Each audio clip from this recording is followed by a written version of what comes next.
Okay. All right, we are live, and I'm going to go ahead and call this meeting of the Rules, Regulations, and Policies Committee meeting to order. Next up, I'm just going to do roll call.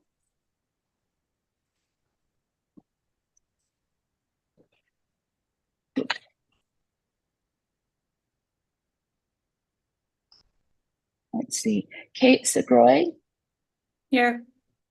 Pam Sloan. Here. Rollin Stallworth. Present. Todd Hess. Reggie Farmer. Here. Cy Frederick. Tammy Habig. Here. Ryan Sims. Here. Joe Wood. Here. Timothy Jackson. Here. Donnie Nelson. Here. Paul Anderson. Here. Okay, and I am here. Okay. First up is public comment. This time provides an opportunity for citizens to address the committee about any matter not on the agenda. Items raised during this portion of the agenda cannot be deliberated or acted upon. Should a member of the public wish to speak on a matter not listed on the agenda, it is asked that said person please complete a green public comment card and submit it to the committee chair prior to the opening of this item. A limit of 3 minutes per person and/or 5 minutes for the spokesperson of a particular group may be imposed. It is requested that comments be directed to the committee as a whole. Comments that are determined to be irrelevant, repetitious, offensive, inflammatory, willfully disruptive, or deemed to be personal attacks will not be permitted. Donnie, is anybody here for public comment? Thank you, Ms. Lott, for checking. No, nobody in attendance in our office. Thank you. Okay, and I did not receive any emails, public comments. Does anybody else, and at their location, have anyone that wants to make public comment? Okay. We'll go on to the approval of the meeting agenda, which is on pages 1, 2 through 3 of your packet. I'm looking for a flexible agenda approval. So is there anybody that'd like to make a motion?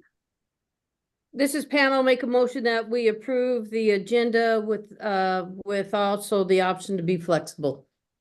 I'll second.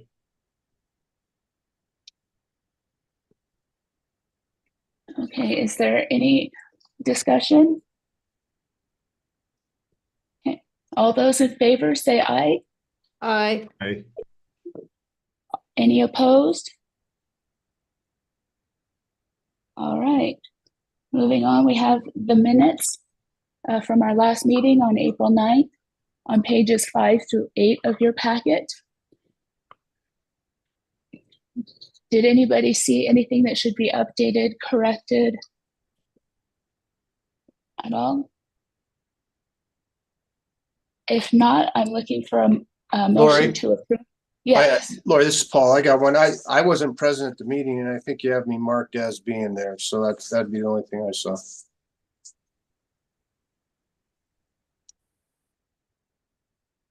I think it No, says I do. absent. It does say absent.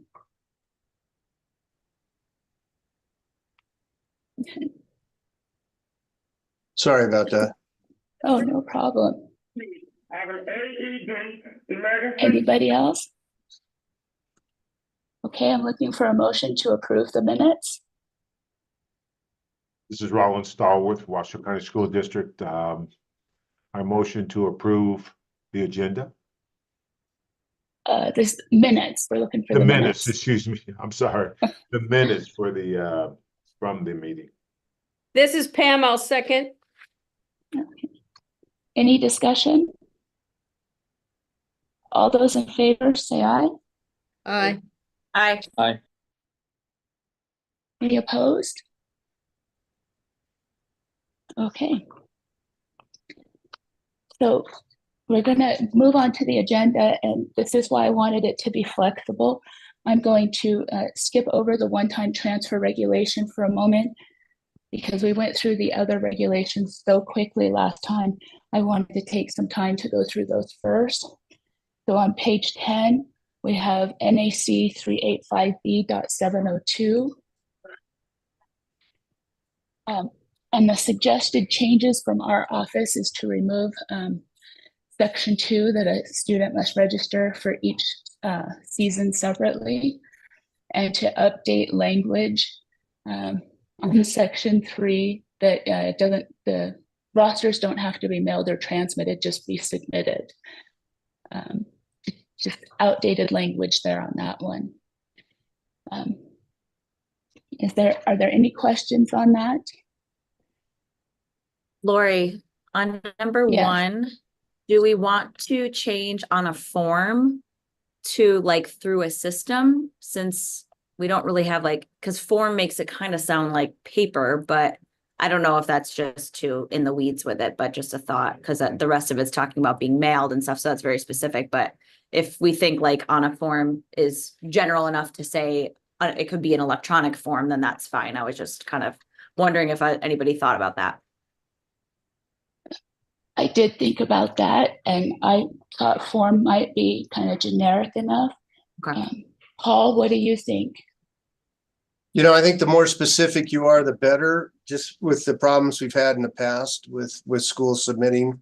I mean, if you have a form and the NIA develops a form, people can download it and return it to you however they do. That would probably be better, just from the standpoint of preventing any confusion on how you might submit it. Okay. Do we want to say on an electronic form? You know, I just think you should indicate a form prepared by the NIAA, you know, that's available on the website or whatever, something along those lines. Well, because it's activate, this is talking about like their registration, so there isn't a form. I think that's kind of the point is it confusing to say there's a form since everyone's required to register through Activate, right? So it's activate Yeah. the form? But Activate changes, right? Right, so that's why I don't think we should put Activate, but maybe through like something about like whatever the system is that the executive director at that time is determining. The form to me feels like people are gonna ask, okay, well, where is that form? You know what I mean? I don't know. That's just kind of my thought. How about something like through the process approved by the association? Something like Yeah. that? I think that's good, because that way, like it can change, you know, over time. Yeah, the Like that. registration process approved by the executive director. Well, The registration must be completed Through the process approved by the association. through, by the yeah. through I'd say by the format. association. So again, the registration must be completed through the process approved, and get rid of executive director, approved by the association. Yeah. Again, anybody else welcome to suggest any edits to that or alternative option language if you want. I think that makes sense. Okay. At our meeting next week, I'll have a draft with that included in there. Is there anything else for 702 that anybody thinks we should take a look at?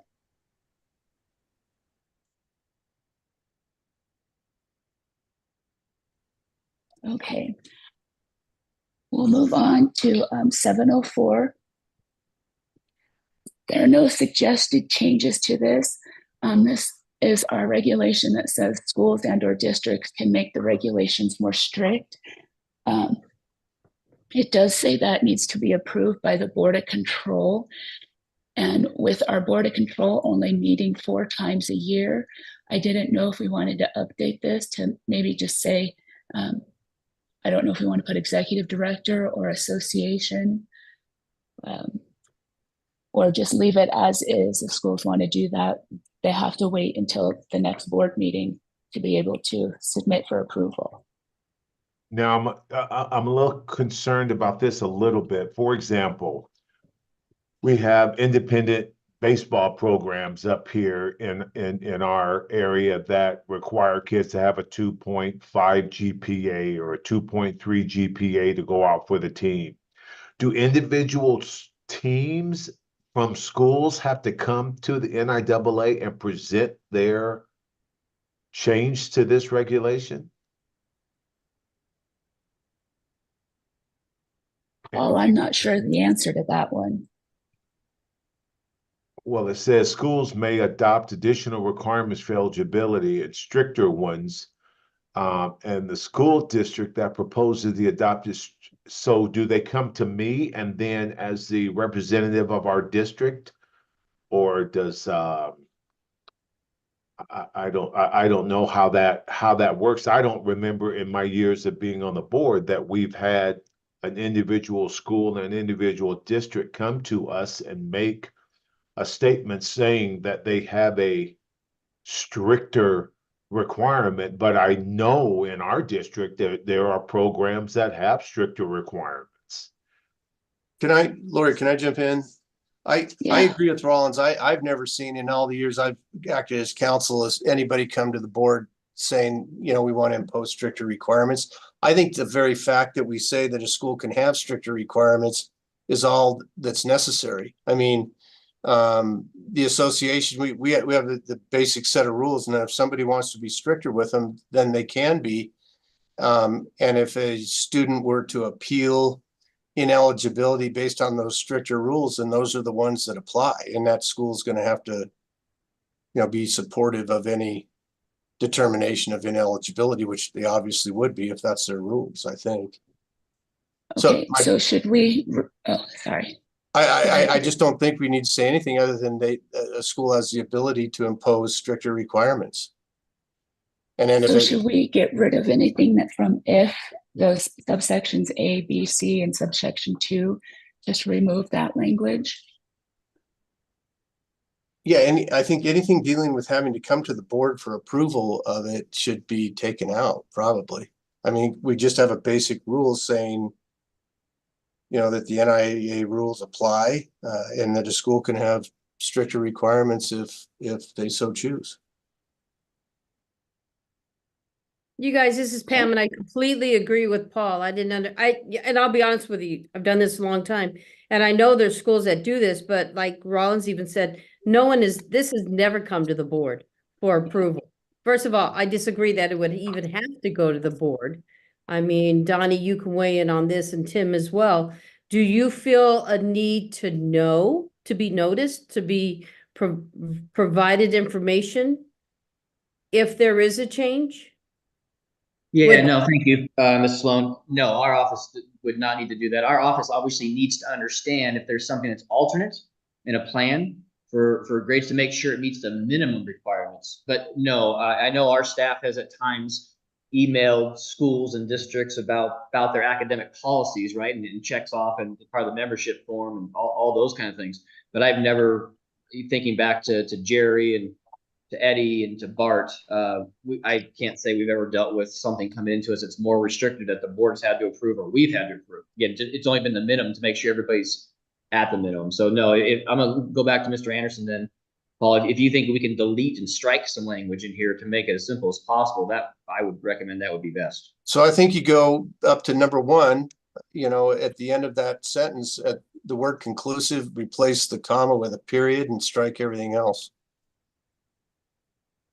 Let me ask one more question. I completely agree. At any time, do you see this? Well, I guess if you ended up in a level 2 and the school did a stricter GPA and this and that, and kids find eligibility, you would just utilize this regulation as is, put a period after inclusive and call it a day and support the school. Right, and the school's going to support it because that's their rule. They'd be the ones imposing, you know, if it was academic ineligibility or whatever, they'd be the one that's imposing the rule that's more strict than the NIAs. So, you know, Yeah, I say strike it out. Absolutely. Lori, that brings up 718. There's, I think it's subsection 10 towards the bottom of 718. I don't think it's in our packet, but it also has language very similar. So we might want to add that to our next meeting to take a look at that regulation for updates. Okay. Anybody else Well, and want more comments?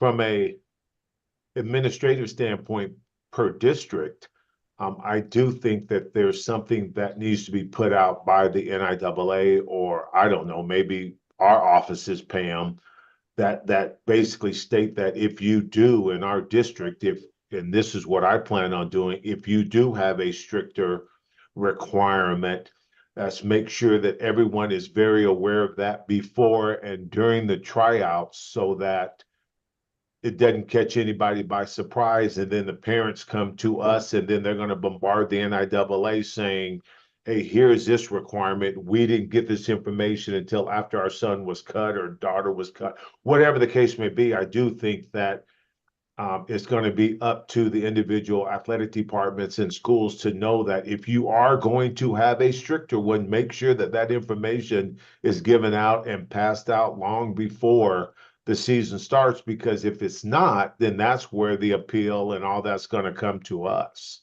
and they're going to fall back on this regulation. and Rollins, this is Paul. I do think that that's kind of the responsibility of each school, I agree.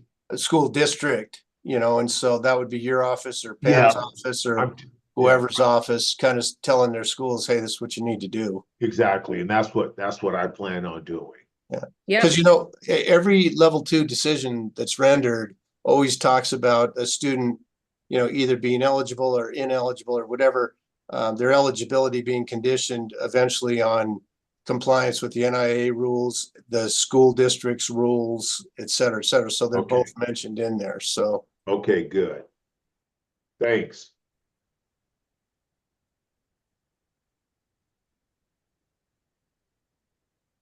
Any more comment?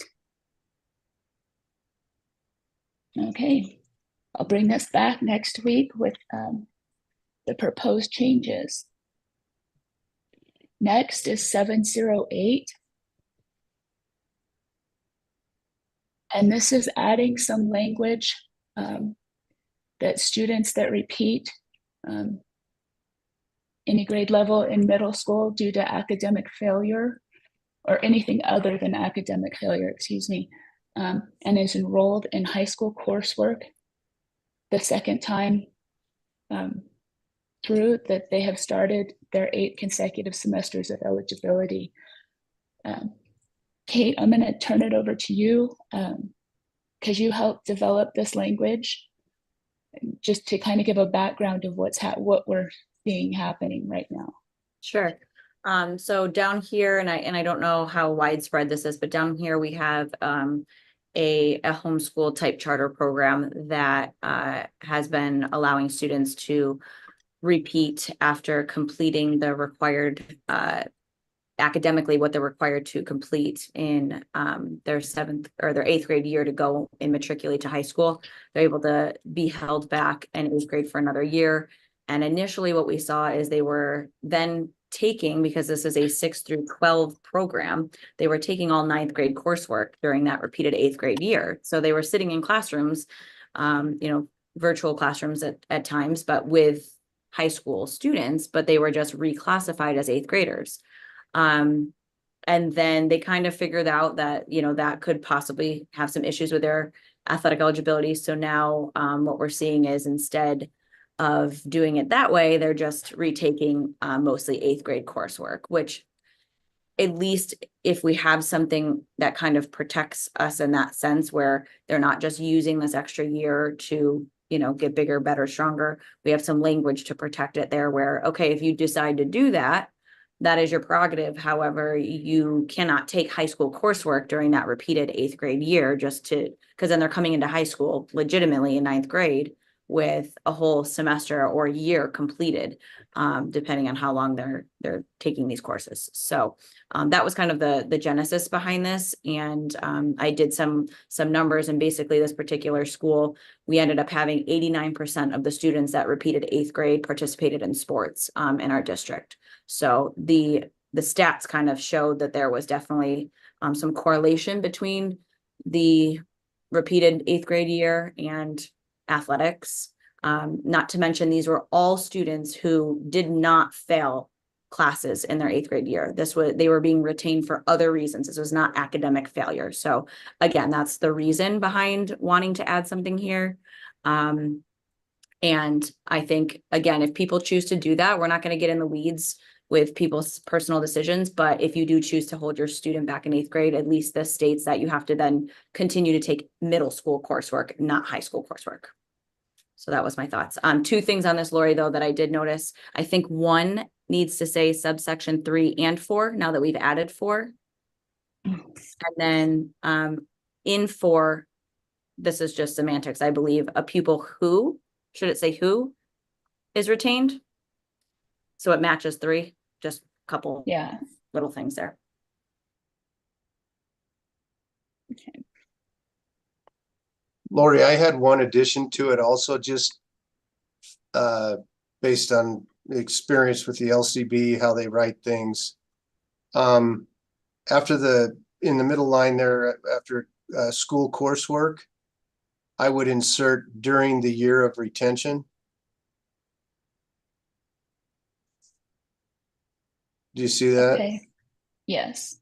Yeah, so that we're clear, it's, you're taking the, you're beginning your high school credit and whatnot during your so-called redshirt year.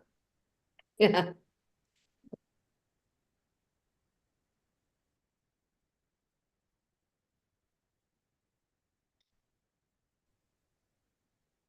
Anybody else?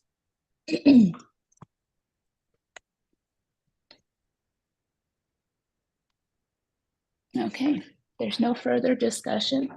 We'll make those changes so you can see that for next week.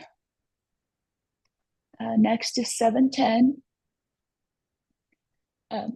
This is one, Donnie, correct me if I'm wrong, that I believe was also an alternative way to kind of get the students in that situation at the end of their career.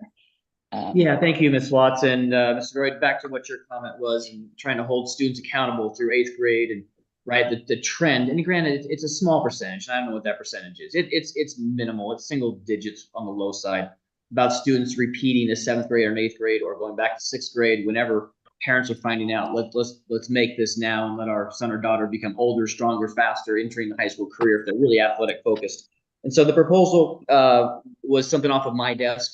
It's something that's being talked about nationally with different state associations. Some state associations are looking at this. Some are moving to it. It's not a high percentage, but the idea of having a 19th birthday rather than a 20th, turning within the season, then being ineligible for that season, is simply to protect the integrity of high school athletics, being education-based activities, not for the basis of trying to excel in sports at an older age and being able to look forward to careers. This is not a regulation change that needs to be done. It's something that, again, trying to protect the integrity of the NIA's mission. I'm not opposed if everybody says, let's just leave this alone. I know Ms. Lotz and I have both received a handful of emails recently addressing concerns with this. And again, those are from families that are probably currently in the process or have recently held a student back in 7th or 8th grade going, oh my gosh, I've heard about this. If this happens, looking ahead 4 years down the road, my son or daughter is going to turn 20 during most likely the spring season of his or her senior career. So 2 things. One is, I don't know that we really need this. Maybe we're fine. Maybe we're protecting things. Again, this is more of a personal type of inclusion. Second, if we were to go down this road, which may muddy the waters more, is I really do think we would have to allow for a multi-year phase into this, meaning not implemented right away, almost to give notification to the world that we're 4 or 5 years away from actually implementing this, because of what, again, Ms. Lotz and I have heard is already being done, with kids that are in 8th grade right now. So just my comment. Thanks, Lori. Donnie, Well, this, I am Donnie, definitely this is, supportive. Yes, Go ahead. Mr. Long. Yep. Rollins, you want to go? No, yeah, just let me just state one thing here. I am supportive of this 100%. I know that we're dealing with 3 or 4 kids right now that are CIT kids that have transferred in from Europe and Africa and all of that, and they are basically 17-year-old freshmen. And I'm seeing this saying, well, shoot, these kids are going to play till they're 20 years old. And I don't think that's right. I think we have to have it. I've always thought that 20 was always a high number anyway. I think in California, is it 19? Donnie? Ooh, good question, Mr. Spellworth. I'm sorry, I'd have to call Ron Nichetti and ask that question. I don't know specifically. Okay. California. All Sorry. righty. Well, I definitely support that, changing that to 19 for sure. That's all, Pam. Well, I'll just tell you this. I'm not in support of this, and I'm going to tell you why. I think we need to be very cautious. I understand the intent, the conversation, and individuals for years have come to the board and questioned, hey, what are you going to do? Because in middle school, parents are holding their kids back. But there's other factors that come into play. You know, some parents don't even like their 5-year-old son. They don't enroll them in the first year because they're not mature enough. There's that factor. We have people that, like Rollins said, people that move in. There's so many other factors as to why parents in the elementary age even hold their kids back. And if we pursue this, we can't just make this athletically driven and then neglect the decisions of parents and those decisions that parents made when the kids were in elementary school. I completely understand your concern, and I'm right there with you. Because we deal with that, Kate deals with that all the time. So, I'm having a hard time with this one. I feel like, is there a way to kind of maybe it not be like in the season, but like they turn 19 by a certain age so that they can have that 1 year, because we do know kids are going to be held back, you know, well before middle school when it's athletically motivated. So like they turn 19 before whatever the cutoff date is. That way they still have eligibility during their school year that they're 18, 19. And that's still 1 additional year if they were held back somewhere earlier. You know what I mean? So then we're still protecting it, because 20th during a season, then you could have somebody that's 2 years being held back technically. So I do think there is kind of a reason and a need to potentially change it to 19, but maybe changing the beginning of that sentence to something that makes sense to allow them like eligibility through their 19th year, whatever year they turn school year, they turn 19, they get eligibility through that year, just not after that, if that makes Okay, sense. if I'm reading this correctly, no, it's CIF is no student whose 19th birthday is on or after June 15th shall participate or practice on any team the following school year. Right. Thank you, Ryan. Good find. Right, so clearly we know that the way it's written in number 1 is the idea is not to have a student turn a certain age during the season and go, hey, congratulations, you got to play the first 6 to 8 weeks of the season, and now you have to leave. So I think we all agree on that. And so back to Kate's point here, and also listen to Rollins and to Pam, maybe that is where we head. We follow something of a CIF guideline, as Ryan just read off, and we look at instituting a date associated with this, or again,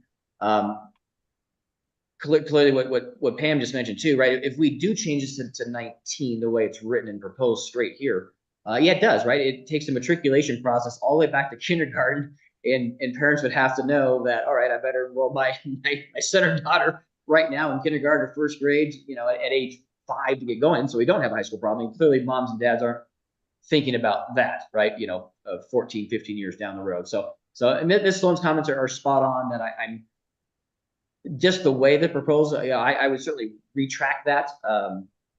You know, again, this was a personal thing, and not afraid anybody that's out there that's hearing that, just because I know there is quite a bit of discussion going on at the national level. Doesn't mean, again, changes are happening readily. That's not the case.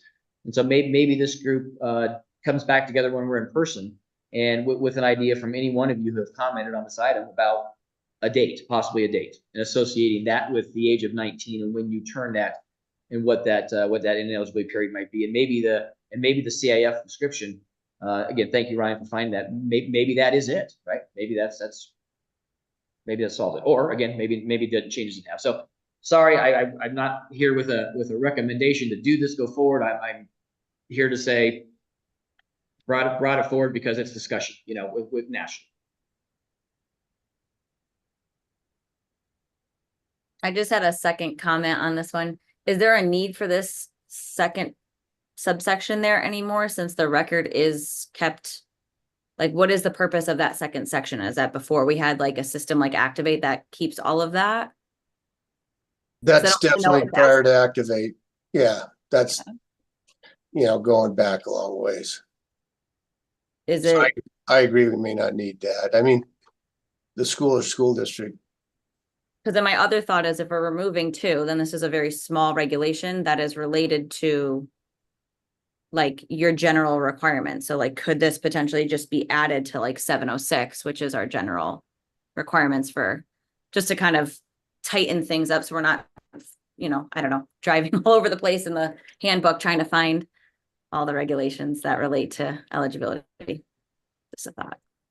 Yeah, Mr. Anderson, Mr. Goy, I appreciate both your comments. First of all, correct. I think we could delete number 2 anyway now, because most of our rules and regulations are archaic to the days before electronic processes and platforms, right? We're talking about good old, back in the days of 2080, 2070, with our printed handbook only, and not having registration processes other than being a bunch of paper schools that submit here and through the copy machine, the fax machine. So that's part one. Part two, Kate, not to disagree with you, but I'm going to disagree with you. I think that the age rule is an actual item in pretty much every state association's handbook. So I know about encompassing it within 706 makes sense, but I would recommend we actually keep it even just as number 1 only, with a limitation and age of pupil, that we still keep this regulation specifically at 710, whatever we do with it. Cool, fair enough. Thanks.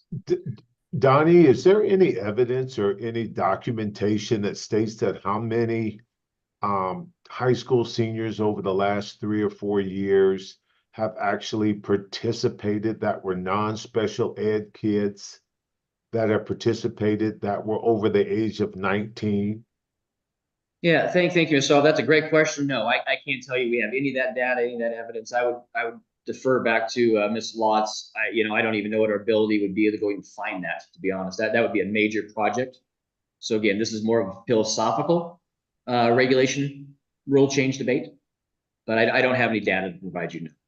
I mean, if we haven't had any in the last 3 years, I think I don't know if it's safe to say that.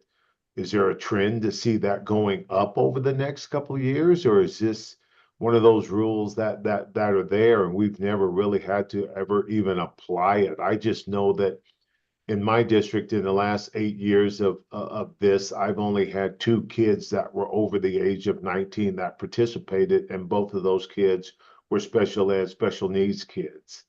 So I don't think I've seen this at all. I want to say that there might have been one 19-year-old kid, but I'm not sure because, I'm not aware of that. He looked like he was 20, hell, I don't know, but that's from kid to kid. But I just know that in my 8 years plus here in Washoe County in this position, I think we've only dealt with 2 kids that have basically dealt with this regulation, and they were special ed kids, which, as you know, they get to play and go until I think they're 22, 24. Thank you. So anyway. Reed High School here. I've heard more about this in the last couple of years. The kids inquiring about reclassification. I've heard coaches talking about holding their kids back. So they enter high school at an older age. So I'm hearing more about it in the last few years. Yeah, Yeah, thank you, I Ryan. would definitely say, the trend is going up where this is going to. We're going to see it a lot more. I've seen a handful of students, not special ed, that that have continued to play because of their age. A lot of those are kids that came from out of country. And others, there's different things that were going on that they've been telling me about. But this is also, like any other regulation, something that could be appealed. So if we go the date route and a kid turns, 19, on June 14th, but the next year will be their senior year, they could appeal it. Hey, I was held back in first grade. There are things that they could tell us, file for a hardship and appeal to still play. So I was going to mention that in the years I've served as counsel, I've seen a couple of these where we've had age issues, but they usually dovetail with an appeal based on the 4-year, 8 consecutive semester rule. The ones I've seen have been based on a kid having a major illness or injury or something that took them out of school for a semester or a year or something like that.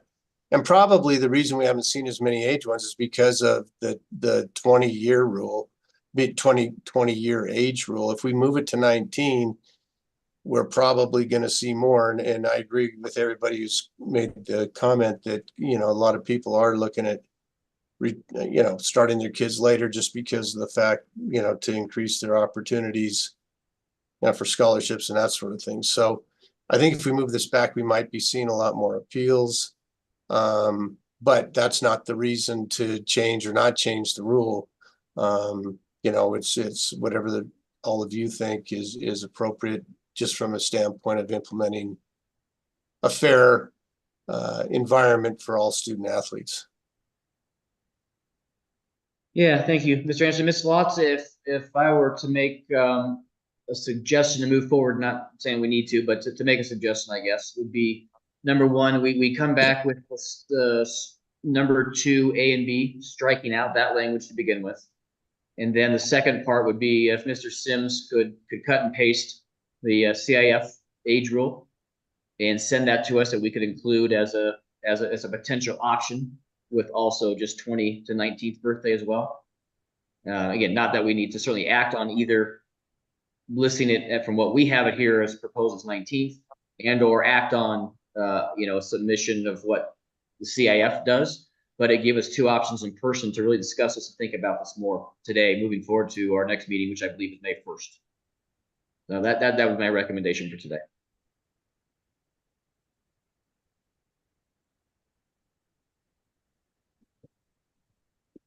All right. Is there any further discussion on this item? Okay. We'll go ahead and move on to 712, the residency. This is a minor change that if we put in the one-time transfer to still have language that allows kids that attend a magnet school to get eligibility as a freshman. And so it would be changing subsection 5 to add the language for a charter or magnet school. And I was thinking about it this morning, and I'm not sure if we should add tech school in there as well. And then, just kind of updating That language that because I think we're removing the magnet one, but I think there's some specific language where it's like a technical school, technical or vocational school within a program within a school or something like that. So that's a good point, Lori, too.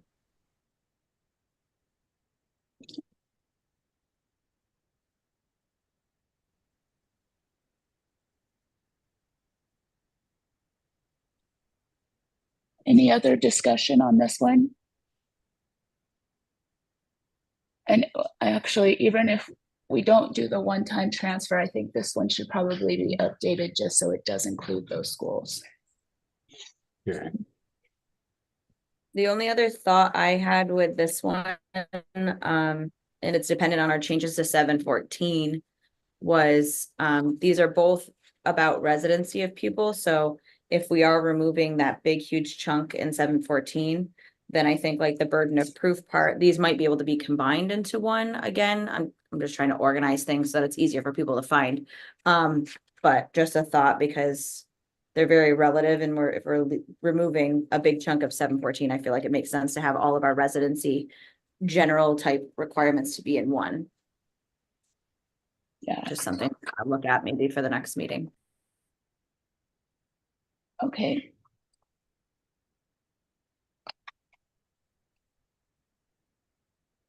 Anyone else?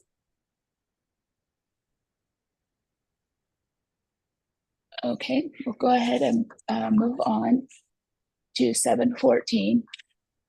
And as Kate stated, there's a huge chunk that we'd like to suggest removing. It talks mostly about what kind of documentation to submit, and it actually confuses a lot of schools. And I can understand why, about what documentation should be submitted for what. My suggestion would be that we remove subsection 3 and 4. And then I can work with Kate and or Pam from CCSD and Rollins on developing a document that we can have that's out there, that here's acceptable documents, proof of current address, this is what will be accepted. Proof of abandonment, this will be accepted. And go from there, so the schools have something more concrete about what can be accepted, and we just take that out of the regulation. Is there any comment on this? I agree completely with getting rid of all of those. What about 5, which would then become 3? Do we keep this? Or with the one-time transfer, is it gonna be kind of like language adjusted a little bit here? Are they, Oh, you know what this I mean? one Like, would be adjusted. Yeah, I just don't. that's I one feel that like we it could needs to look be at. changed. Yeah. So under this process here, if we look at how we're doing things, we have first entry, then we have one-time transfer, and let's say this kid has done both of those by the time they're juniors, and then they turn 18 going in their senior year, they could actually go to another school and participate at the varsity level by correct? The possibility would be there, but it would depend on what their hardship is. If They they've would have already to- used their wouldn't they one-time have to- transfer. Wouldn't they have to move and reestablish eligibility based on their residential address? Rollins? Yes, So I that would not negate any kid regardless of their situation. Okay, so Correct. if we go back to the 18-year-old, go back to the top on this one here. Lori, thank you. 18 years old, a resident, if he is not, say he's gonna not live with his parents now, he's just gonna go through this process here, there is a chance for a kid who turns 18 heading into a senior year could go use this as a way of establishing residency or something somewhere else while his parents are still in the address of his last school he attended. he Absolutely. could. Yeah, he could, but when you get into, I want to say it's 718. Yeah. 718 says they have to prove that they are living on their own without financial assistance from anyone. Yeah, that's the emancipation rule is what kicks in. Yeah. So they got to prove that they're absolutely on their own, Rollins, supporting themselves completely. And I think that's where the problem is that that's not explained here. So is there a way that we can kind of explain that? Is it explained that? It's It in a is, different. Yeah, because you'll see subsection 2 here says they must comply with subsection 6 of 718 to establish residency. Okay, and that's the problem is that they never go look under subsection 6 to see exactly what that requires. And I guess that's where we come in to tell them that, but, okay. So they would have to meet the requirements of subsection 6 to actually be able to determine emancipation. That's the big thing. Because Yes, they can just say, oh, I'm just on my own, but they can't prove it. So I want to be able to show them subsection 6 to say, this is what you need to do to have that or acquire that status. Okay, as yes, long as we have that, we're good to go. We just have to educate our district personnel a little bit on terms of what that is and how you obtain that. yeah. Just because a kid says that doesn't mean anything. And Lori, this is Paul. I'm just a little hesitant getting rid of all of this. I mean, what is the reasoning? You say that schools don't understand what they have to show. I mean, I think this pretty much spells out exactly what you got to show if you're changing your residence. How's this confusing? I have people, because there's documents listed that will say, for proof of current address, and they think that that is also proof of abandonment as well. And so they just get confused on what the documents are. I get current leases all the time as their proof of abandonment. But I think, to me, I think that's the red flag in terms of what we do in terms of our local kids, is that if they don't show that proof of abandonment, there's an issue there. And I think if we take that part of it out, we still have to find that. We still have to request that and get it correct. Just because we're not having it here in writing doesn't mean we're still not going to require that. Right, Lori? Yes, correct. I mean, could we just look at maybe making this more relevant and more specific to say these are, proof of address and kind of list, and then document of abandonment, what's required as proving a residence or a new residence within the last 180 school days, or, just be more specific in it versus just getting rid of it. Because there is like the part that I've used several times. The former residence is not currently being used by the parent or legal guardian or any other relative. I've used that a lot in denials because a lot of people are like, yeah, my older son is using it or whatever. So Paul might be right in that it might be beneficial to keep some of the language, but maybe we just look at going through each line and say, okay, like for instance, if you look at 4G, any other evidence indicating the pupil or parent reside at the new address, like that's so vague, then they're just like, here's my mail, and we know we don't accept that. So like maybe just adjusting the language so it's much more specific on exactly what we do and do not take. That might be better. I agree with that. And I think, what you could do is if you went up to 1 at the end of that sentence there and just added, that in order to establish a residence within a zone of a school, they have to show that proof, and they have to show abandonment by the parent or legal guardian and the pupil, or a pupil if he's 18 years of age or older of the prior residence. And you got to keep the abandonment part in it, because no if you question. don't, we're going back 20 and 30 years to where people used to just go get another apartment, and say, well, now we live here, when really they're living over there. Yeah, and I'll tell you, the biggest element about abandonment is the personal property and their items in their home. And I know that we have denied quite a few families. Okay, did you remove all your personal items? No, we left A, B, C, and D. Nope, you didn't completely abandon.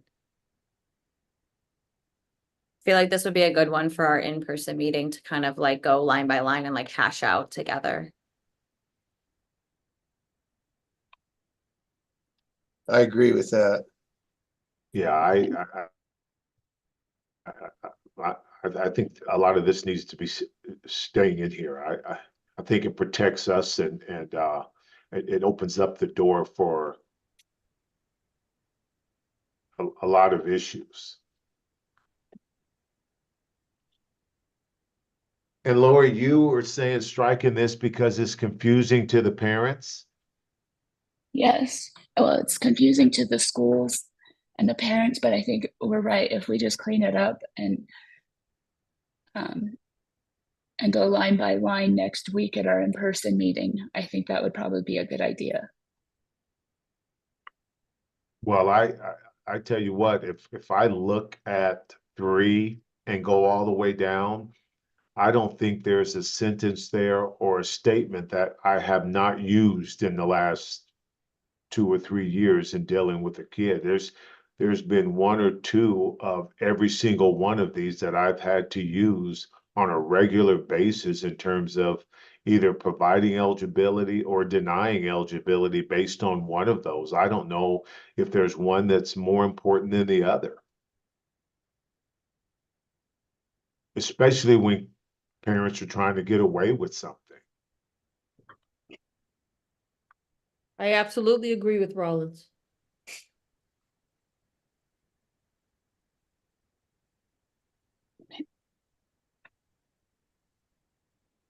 In addition to that, this is also language and regulations that we allude to in level 2s, Yes.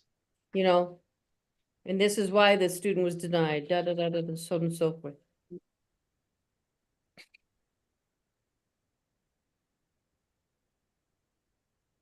And to be honest with you, this is going to be the major focus of my professional development with my athletic directors in August. And hopefully with our athletic secretaries in terms of this specific aspect with the VPs and all of this, because this is where the breakdown comes, where we start having kids that aren't playing at their schools. This is the major documentation right here of why we give kids eligibility or not. And like I was saying, I agree completely with that. We would be stepping back 20, 25, 30 years to where all people used to do. We used to say how the rules benefit the very wealthy and the very poor. The very poor can move from apartment to apartment, or, the very wealthy can, have another home while they still maintain their old residence, really. And it's just all a facade to get eligibility. So, I just think, yeah, we got to go through it and maybe clean it up, but I think we need to keep it.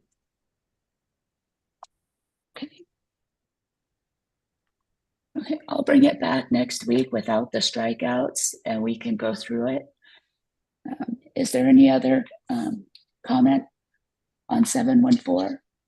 Lori, I like what you had to say about maybe having a document to help people. I know we have a lot of questions down here in Churchill about what can I submit. And so I liked that idea as opposed to striking this out. And I would be more than happy to help you with that if you needed help. Okay. Thank you, Joe.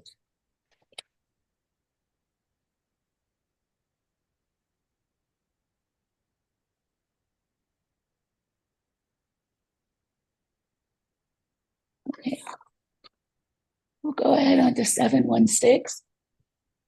And this is, I refer to it as the main transfer rule. I believe, especially with the subcommittee that met a couple weeks ago, I think everybody kind of agrees that the roster exception should apply to all transfers. That when a student transfers from one school to another, they're ineligible in any sport that their name appeared on a roster of the association during the previous 180 school days.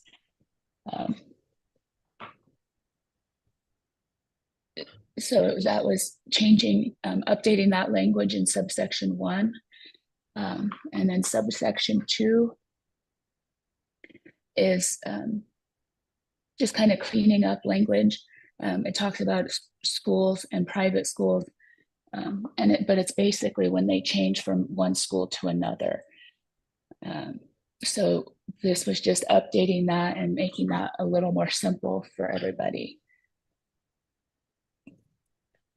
does anyone have any comment or other Could we ideas? actually get rid of 2 and just reword 1 to say any pupil who changes enrollment or who transfers to another school? Like, do we need 1 and 2? It kind of seems redundant since we're just getting rid of those specifics of what types of transfers we're talking about. I agree with that. I mean, I think 1 covers it all. And then my other thing with this one is how we still haven't addressed 4 and how that applies to incoming 9th grade students who, because our transfer, we have to figure out either a way to adjust this regulation or our definition of transfer. So that if we have a student who is entering a 9th grade school, an NA school for the first time, who has violated 4, that they fall within this regulation. Because currently there is a little bit of disconnect with our definition of transfer and this regulation and that subsection 4, if that makes sense. So I don't know where the change needs to happen, but somehow I feel like it needs to account for those situations where there's a violation of 4, but they're not considered technically a transfer by our definition.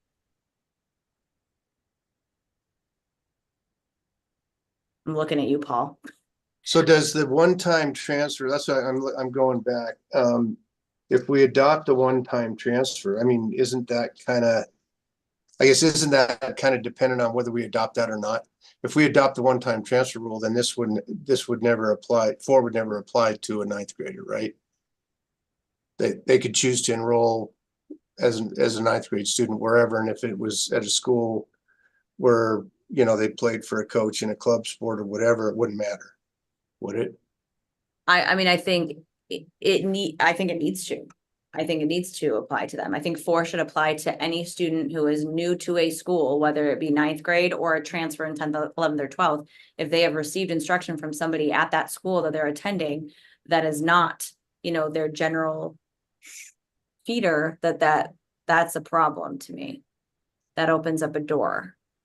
So that's why I want to make sure that the way that we word this, if others agree, is that, if a student is receiving instruction from somebody before they go into that school and it's not the school that they should have already gone to by zone, it should be covered. But I'm willing to hear others' opinions on that. That was one of the questions I had for the one-time transfer is would it override the subsection 4? I think it would, unless we somehow change 4, and that's what my thought was, especially for an incoming freshman. They'd be able to go wherever they want to go, whether it was to a school with like I say, a coach of a club team or whatever that they played for. So I don't know. I mean, if the idea of number 4, as we all know, is to prevent recruiting, right? Yes. I mean, that's the main focus of that. So if that still remains a concern with development of a free one-time transfer or whatever, then we're going to have to, find a way to modify 4 and keep it applicable despite the one-time transfer rule. And I'm not sure how we do that without looking at it a little deeper. But if we have a one-time transfer rule, we in essence are saying recruiting's wide open. I mean, we're not condoning it, but that's what I've always said is going to happen. So. But I think at least if we keep this, it does kind of protect that from happening, right? Yes, you can transfer. But if it is found that you're transferring because of your relationship with a coach at that school, then you're ineligible. So I don't know. That's just my personal feelings on it. I think having that one-time transfer is going to already lend itself to potentially that stuff happening. But if we continue to have something in place like this, we at least have that regulation to protect when we do find out about those situations and it's reported to us. Yeah. Or do we not Mr. care? Jack. Yeah. Mr. Jackson, I see you have your hand up.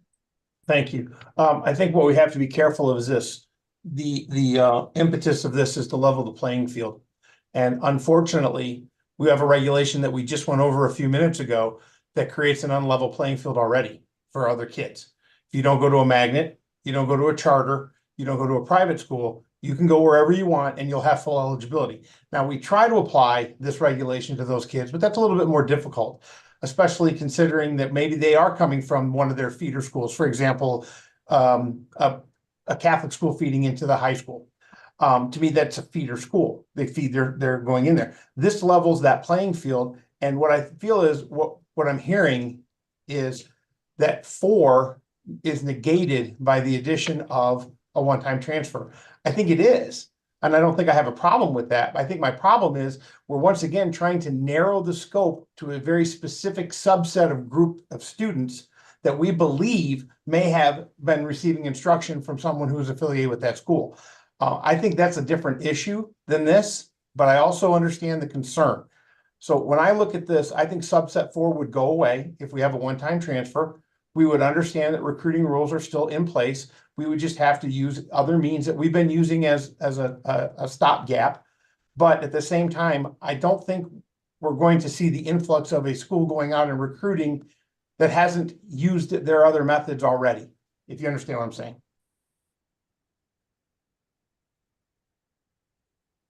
Yeah, I would concur with Mr. Jackson. That's well stated, Tim. Thank you. Me too. And I don't know how to raise my hand on here. Tim, someday you're going to have to show me how. Because I looked all over and I can't figure it out. So I'm doing my actual. But I would agree with Tim on this one. I'm not going to say it probably as eloquently as he did, but I agree that we just opened up the door for charter, private, and everybody else. But now we want to narrow it for public. And I agree. We're always gonna run into issues with recruiting, but I don't think it's fair to put the limit on one group of kids. Well, subsection 4, I've applied that to charter and private as well. If I have found out that they went to that school and, gotten instruction or played for the coach, I've implemented. But they don't have. I have used this. But at the feeder school part, they don't have feeder schools for charter. No. So their world is everyone. So, the charter school down the street from me can go recruit a kid from up Northwest legally with.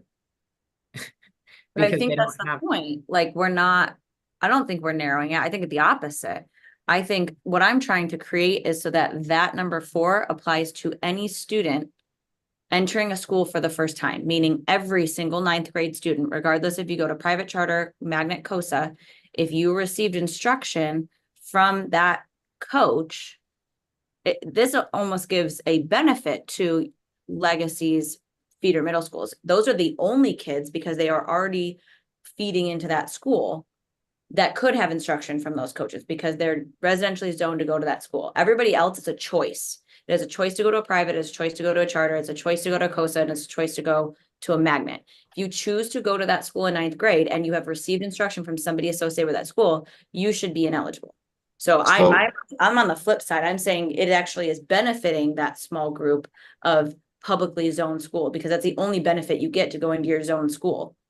But this regulation doesn't say entering. This regulation says you are transferring from one. I understand. That's what I want to adjust. How do we fix either the definition of a transfer or this regulation to fit that? That's what I'm trying to argue here, is I feel like that's the change that needs to happen so that all incoming 9th grade students, with the exception of your publicly zoned student that's going to their publicly zoned high school, and any transfer fall within subsection 4.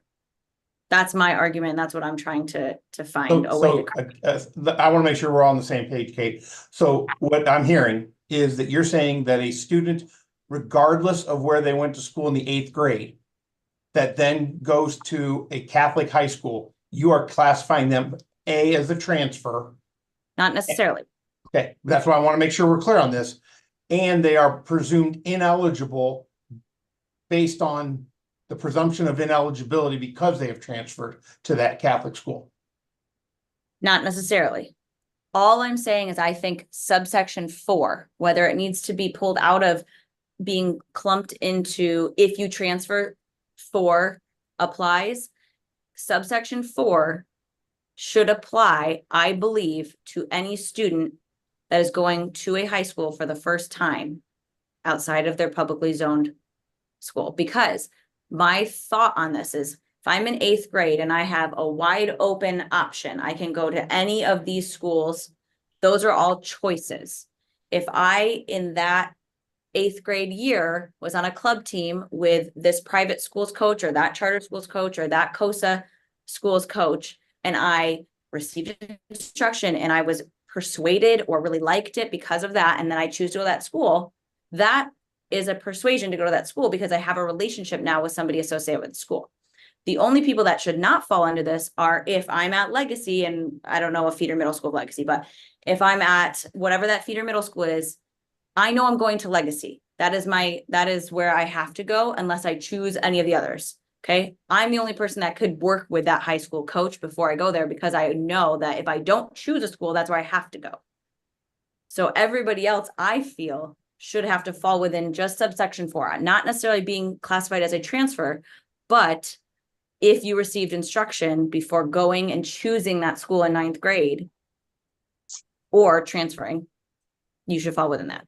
That's my argument. Now, that's why I don't know how that fits in with this particular regulation or definition of transfer. And if people think that this is completely, off the wall and not something that we should consider, then that's fine too. This is just my argument, and I just want to hear what other people think about that. So can I just make a comment?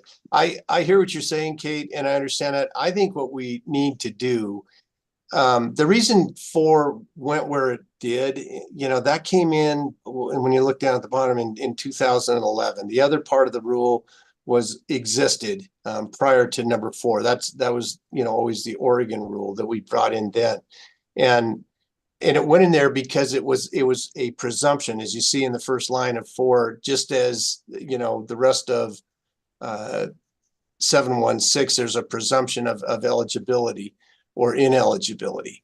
So that's why I went there. What I'm thinking is that 4 needs to go or be dovetailed down into the recruiting, rules as an example of what recruiting is, or as another basis to say, you're ineligible because you're recruited. Because what the LCB is going to do with all this, when we come in with these, they're going to want to make sure that everything works together and that one class or group of people or students are not being treated differently than others. And so, it's all going to have to just fit together. If we have a one-time transfer rule, that means you can go, no matter what. And so I think we have to carve out, if you and your office find, hey, this kid utilized the one-time transfer rule, but the reason he did it is because he was recruited, then we've got a recruiting issue that goes to level 2, and that's the issue, not the fact that the kid went to the school. Right. And I agree with that. I think that would clear this up. So it's not tied to being a transfer. It's tied to recruiting. That makes a lot of sense.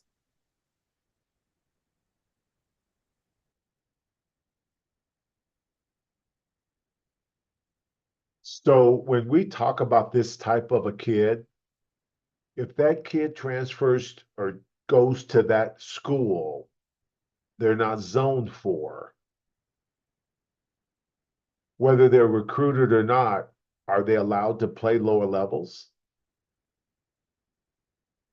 Or they're out 180 days? Well, that all goes back to the question, do we have a one-time transfer rule? Okay. Doesn't it? And if we have one-time transfer, you go wherever you want to go, as long as it's within the confines of your school district or the school system you're in, with full eligibility. Okay.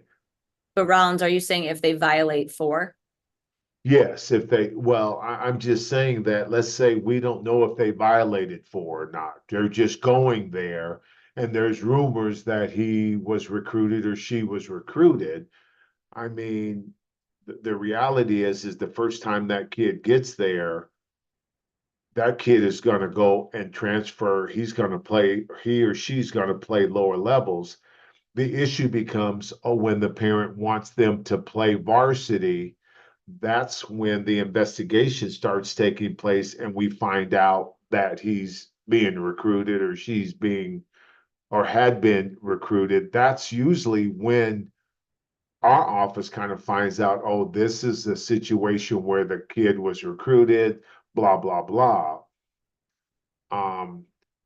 So to me, yeah, I agree with Paul. This needs to be moved out, but again, we need to distinguish between what are we doing, because our district right now has school choice.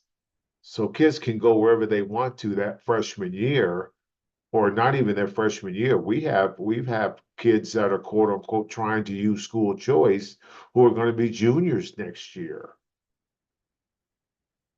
And it's like, okay, you got school choice, but you don't live in that zone. You have to play lower levels.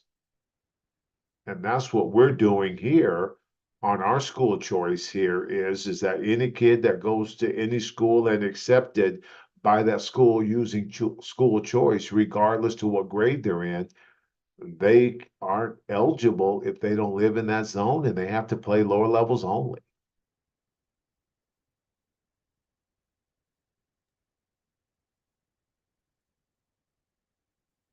And I think that's addressing, we're gonna talk about that in 744, because I don't think that's gonna go away, but you know, they can, going back to the one-time transfer, will be able to use that to get their full eligibility if they want. So it's an even playing field.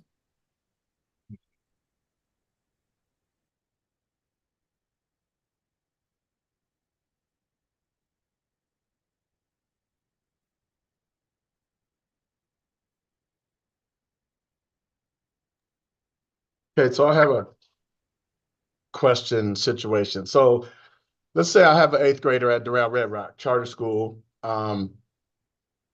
that plays on a club team for another high school, we're the coach of another high school. And that kid decides in 9th grade that they want to go to that other high school. Is this the situation that we're talking about where that kid will be ineligible to play for that high school because he's currently playing club ball for that coach? Okay. And I don't think parents have any clue about that, are not aware of those types of situations at all, because it's happening more and more frequently. Which is a good reason, I think, again, to move this into the anti-recruiting rule, because if people want to look at, you know, I mean, it's recruiting is what this is all about. And so I think that'd be an easier way for people to find that rule. Or for athletic directors and athletic administrators to be able to point them to that rule. So would the committee like this to come back with subsection 4 being added to the recruiting rules? Yeah, I I think feel so. like that would be good. So, but let's say that kid, the kid Reggie mentioned, Mr. Farmer, I'm sorry, but if that kid wants to go to that school and play lower levels, that kid can go to that school and play lower levels if the school accepts it, right? You're right, Rollins. I mean, that's a whole nother issue. I mean, well, actually, no, right, Kate? I mean, on with this rule, you're completely Yeah, ineligible no, this rule is for a no, year. no level. It's actually, the way it's written is no eligibility at all in any sports. But I think Lori and I have talked about, I feel like it possibly should be that sport, like sport specific. Like if you got instruction from that coach in this sport, that should be the sport you're ineligible in versus all sports. So then you have maybe an opportunity to play other sports if there's an appetite to change it in that sense. But as it's written right now, it's no eligibility in any sports for a year. And we've had this issue's come up this year several times, and that's why I mean, Kate's the one that's had to deal with it primarily down there. Yeah. We had one appeal where kid went to Boulder City who was zoned for Foothill or whatever. His dad's the head coach at Boulder City. And it's like, hey, I've been giving my kid instruction since he was 3, you know, and how do you argue with that? Yeah. But you know, the rule was there. And so, you know, I think we need to move it and we got to work with it from the standpoint of being truly a recruiting type violation. And so I guess we don't get a lot of that up here. We get some of that up here, but we don't get a lot of that.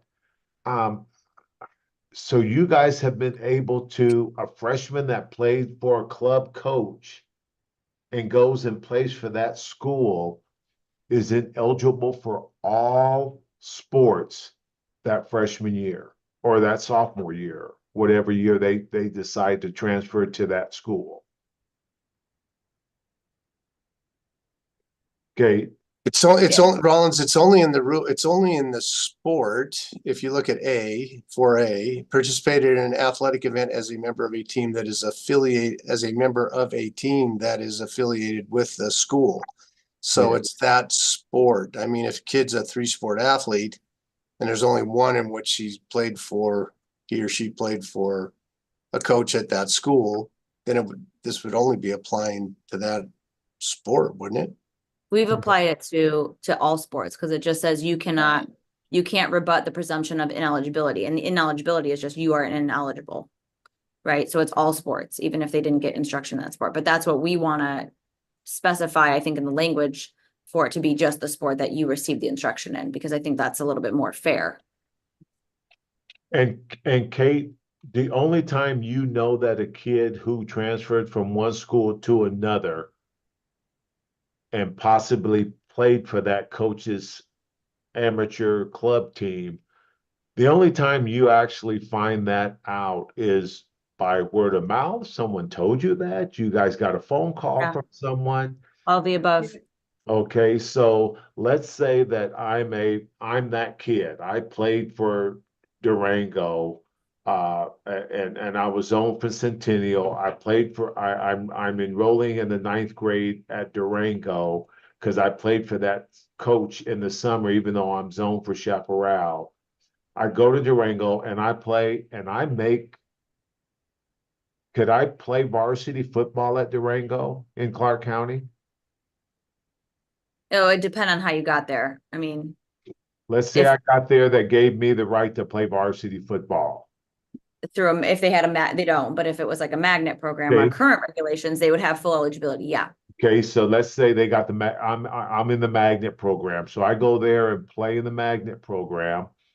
And I'm enrolled in the magnet program. I play for them varsity football that year. Yep. Then you find out that as basketball season's coming, your office and Pam and everyone finds out that this kid played for the summer basketball team for this Durango coach. Mm-hmm. I've already played football. Now you guys do your investigation and find out, oh yeah, this kid did play basketball for this coach. Would be ineligible. He Started is at point of discovery, right? I mean, we point can't go of back. discovery, so he's ineligible now for basketball season and track season or any other sport he plays for the remainder of the year, based on the evidence that you guys found and the fact that you didn't find out until after football season. Correct. Yep. Okay, and then the following year, does the kid get to play football again? Or does he have to sit out and wait until football's over so he can play football again and then he's finally eligible to play basketball and run track? Yeah, because it's just within the year. So if you don't find out, it's already been now a year since the instruction. Okay. So say we implement even if we implement the first entry rule, because we haven't mentioned that at all today. Because we don't have a first entry rule that we're proposing because it's already kind of within 708 or 70, whatever one it Okay, is. so- 712? Because you already get full eligibility for every situation except for your school choice. So we don't need a first entry rule. Okay, so when you say we don't need the first entry rule, we're not talking about first entry rules anymore? I don't think so. I don't think there's any talk of, I don't think there's no need for it the way we've written our one-time transfer. We Okay. allow the opportunity to use the one-time transfer to get your eligibility for your school choice kids. Okay, So everybody else already gets full. so, Okay, so if I use my school choice and don't play a varsity sport, then I still have my one-time transfer. Correct. And then if I use my school choice. well, guys, we're getting a little off topic on this one. Okay. I just want to get us moving along because we still got to get to the one-time transfer regulation. Okay, good. Um, So I agree that then let's move forward, all of 4 to some other section. Yes, so we'll bring that back with 4 being part of the recruiting regulations. So I'm going to go ahead and move on to 720. And this was what we call the same zone of attendance. It was since we were be making the 716, the main eligibility rule, this rule, the roster exception, that would be just obsolete language. So we could delete subsection 1. Because it would apply to everybody. And so is there any questions on that?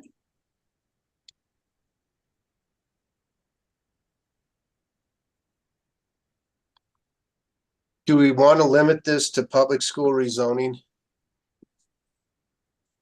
Otherwise, Yeah, we you can could have definitely. private and charter schools changing their zones to increase their opportunity to enroll students. Yeah, my thought was to Yeah. move this entire thing into 736 because 736 is all about rezoning.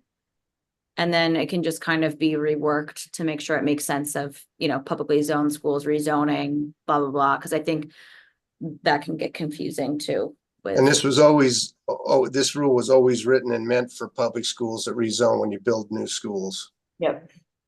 Yeah, Yeah, my thoughts get rid of the whole thing and just combine with 736 personally.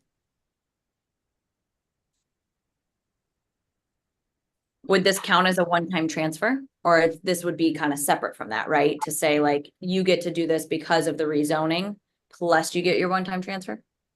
Yeah, this always existed to allow a kid who was at a particular school, and then they were rezoned and suddenly he didn't reside in that zone because of the rezoning to stay there. Yeah. Or to move to the other school. So, yeah. So a separate and It's- apart from one time. Yeah, it's just yeah. Fair enough. It will give them an additional option, but it won't use or burn their one-time transfer. Okay, good.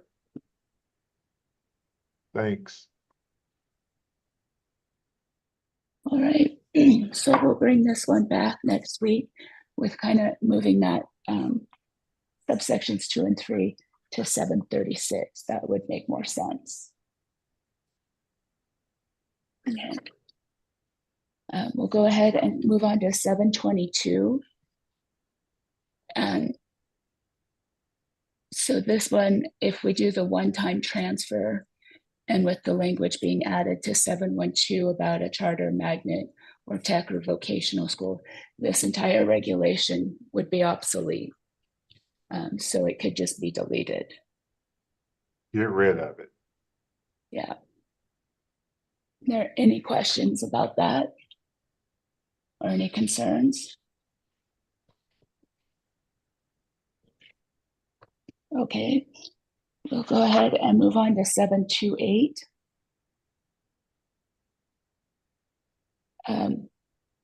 Option zone schools, this was really around a lot of the programs that Clark County had. Minority to majority, open enrollment, all those old programs that don't exist anymore. So this is also a regulation that is just obsolete now and could be removed. Is there any questions or concerns about this one?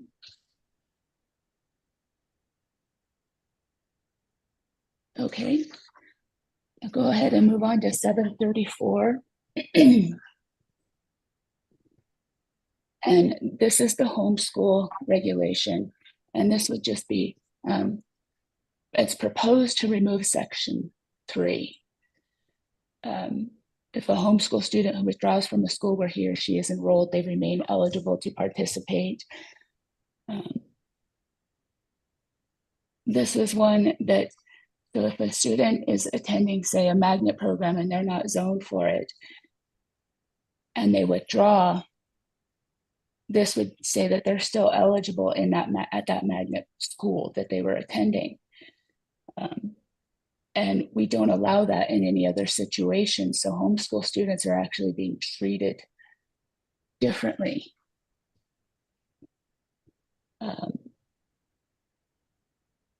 So just, is there appetite to bring this one back with this change or keep it as is? I support the change. Removing that. Removing it? Correct. Just, no, just that one subsection. Just that Yeah. section 3A, B. Yeah. If they're attending the school that they're zoned for and withdraw, now they've changed schools, but they could keep, their eligibility would remain at that school because they're zoned for it. But if they're if they're not zoned for the school. They can't play. Correct. So Lori, what's the consequence if that does occur? They keep their eligibility at the school that they initially were at, and then a year later they say, no, I don't want to do this. I want to go to my school of residency. What's the consequence? I'm not quite sure I understand what you're asking. Okay, I'm a homeschool student and I live in Chaparral zone and I go to Chaparral. My family moves to Foothill. And so I exercise my right to stay at Chaparral. And I do that. However, after time, I got tired of the drive, but now I want to participate at Foothill that happens to be my school of residence. I'll answer that. I think staying at Chaparral, that's your one-time transfer. And I think we have to allow homeschool students to have the same right as anybody else for the same reasons that I've stated before. You got to treat everybody the same. But then if you now want to go back, that's a second transfer. But how are you staying if you're not enrolled there anymore?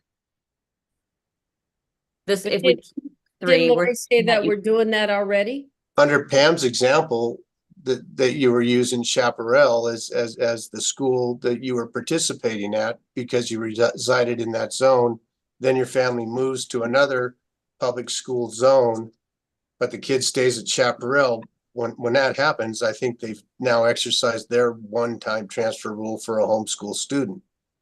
Now, if they then want to go back to where the new school, the new residence school within the residence would be, then that becomes a second transfer. So are we saying that if we keep 3, Pam, are you saying if you keep 3, that's what 3 is saying? No, I'm just saying for past experiences, we've always told kids, like in this situation, you know, if your family moves, you're homeschooled and your family moves, your eligibility goes with you automatically. Yes, right. And so that's why we want to remove 3, because 3 is saying you could stay at Chaparral, even though you're no longer zoned there. So that's why we want to remove it. No, and I get that. Yeah, and I totally agree that we want to make this consistent amongst all the other variables that come into play in the transfers because of the kids going to a tech school, so on and so forth. No, I agree. Okay. But What- that student, this homeschool student could use their one-time transfer to stay at the school they're not zoned for and keep Right. their eligibility there. No, Yeah. totally understand. That's what Paul's saying, is we would allow that. I think you have to As their because I think one-time you got to transfer. treat them the same as everybody else. So, But Yeah. then, Yeah. so you only can use that if you've already gained your eligibility at that school? Because I'm just trying to understand how they even have eligibility at that school still, because they're not enrolled at the school. well, they have They're not enrolled eligibility. at I mean, the whole homeschool thing goes back beyond the regulations. It goes right into the statutes and says, you know, that homeschool students have the right to participate, and they have a right to participate at their school. At their zone school So- though. Right. It's always been a public school thing. There's a zone Right. for school. What I'm saying is, under Pam's example, if you reside in the Chaparral zone and your kid initially enrolls at Chaparral and doesn't enroll, but participates at Chaparral because that's where his residence school is, he's eligible there. If they move now to the Foothill, the kid can stay at Chaparral, but his residence is at Foothill. So now he's exercised his one-time transfer by staying. Hey, that's a huge loophole. I just see that as if I go to a school But that doesn't have seats, right? If it's a public school that doesn't have a way for kids to be there, I'm zoned for that school. But my family moves. Now I just say, okay, well, we don't want to play at that new school. We want to stay here, but we can't stay here because they don't have seats for me to continue staying here. I'm just going to go homeschool so I can still play. But Kate, you could always do that. Yeah, You could always do that. Yeah, you can do that now. Yes. But you couldn't stay there because you didn't have the one-time transfer. Now you have the one-time transfer. You're still a homeschool student. You're not taking up a seat. right. You're just playing. You're just playing. Kate, I've always looked at as the homeschool program being its own universal school with its own seats.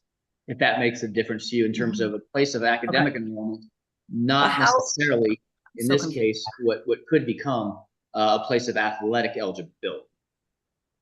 If yeah, I- and that's how we've applied the same zone of attendance rule to kids that either go to homeschool from a private or charter or vice versa. They've been ruled on as same zone of attendance. I don't know that I fully understand it, but sort of get it.